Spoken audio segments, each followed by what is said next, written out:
So what's up sa ating lahat mga katambay. For today's video ay pagpasensyahan nyo natin hindi magandang ating pakaramdam at medyo garalgal ang ating boses. So ito muli at nag-update tayo muli sa ating pinagagawang bahay. So ngayon ay sa electrical na muna tayo.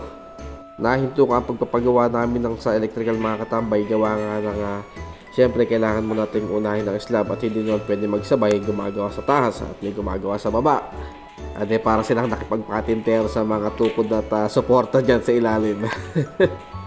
Pero mga tambay ng mga time na to marami na naman silang butas at mga nakamarkings. Kung makikita nyo mga tambay, may mga guhit-guhit din na yan. Yan yung sisinsilin nila para mapadaan ang ating mga hose sa ating kuryente. So ito, bumili na rin tayo ng mga gamit para sa ating banyo. Kahit hindi pa naman magagawa, maganda na yung andyan na nakatabi na, baka magamit pa natin ang pera. So ito ang ating banyo mga katambay at pasisimulan din natin ang ating sa mga plumbing. So makita nyo mga tambay, ito na pagsisilsil na ang ating electrician para sa ating pagdadaanan ng mga kuryente. So makikita nyo dito kung mga tambay, marami pa tayong semento na gagamitin. Medyo sumobra lang tayo ng estimate para sa ating slab, kaya medyo nadami o narami-rami yung ating mga sumobra na semento.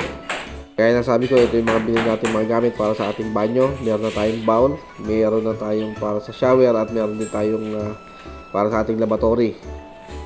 So dito nga mga tambay ay sinisimulan na ng ating electrician, si B-Boy, ang ating pagsisinsil para sa ating mga dadaanan ng mga ating wirings.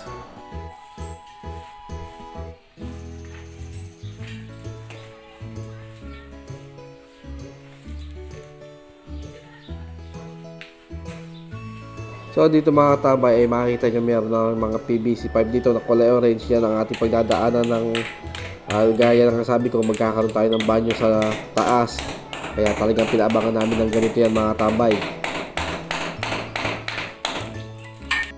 So ito pala, nakasupervise ng aming project director, si Erpat. Yung mga tira kasi natin yan, may mga tira pa tayo mga tambay ng mga hollow blocks. At siyempre yung semento nakita nyo kanina, ngayon ay itinatabi rin natin sa loob ng ating bahay dahil nga nakakaabala na tayo doon sa may labasan. Siyempre nakakahiya rin yung gano'n at nakatambak ang ating mga gamit doon. So nilalagay nila dito sa side ito mga tambay lahat ng ating mga natirang hollow blocks at semento. Pero hindi naman yan masasayang dahil gaya nga sabi ko matutuloy na ang ating magiging second floor, kaya lahat ng yan ay magagamit din.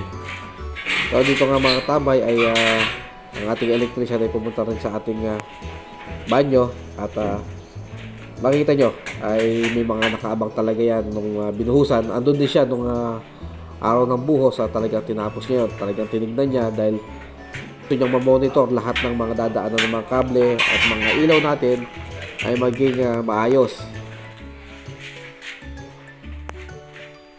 So bali ang usapan nga pala namin dito mga tambay ay magiging contract ang aming usapan na pera butas ito, pero syempre meron tayong discount.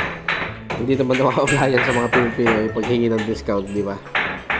At yun naman talaga ang patakaran sa mga ganitong mga sa electrical.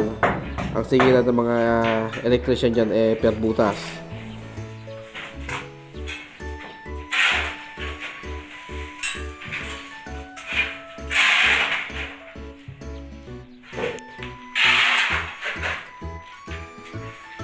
At ito nga, kasabay ng ating sa pag-electrical at pag-ayos ng ating mga gamit, siyempre kasabay na rin ang ating paglilinis ng mga excess na mga debris, ng mga hollow blocks at mga iba pang mga gamit.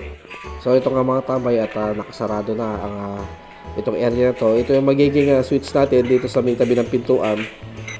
At ito naman ang ating magiging main breaker. At siyempre nasa first floor din yan. At dito natin inalagay yan sa likod ng ating pintuan para hindi naman siya masyadong tinginin o pansinin.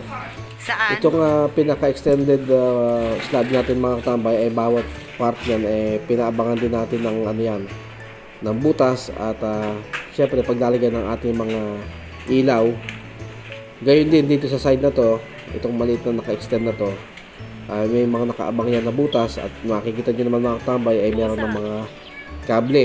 Kahit dito ngayon sa loob ng ating bahay ay nagsisimula na siyang maglagay ng ating mga kable.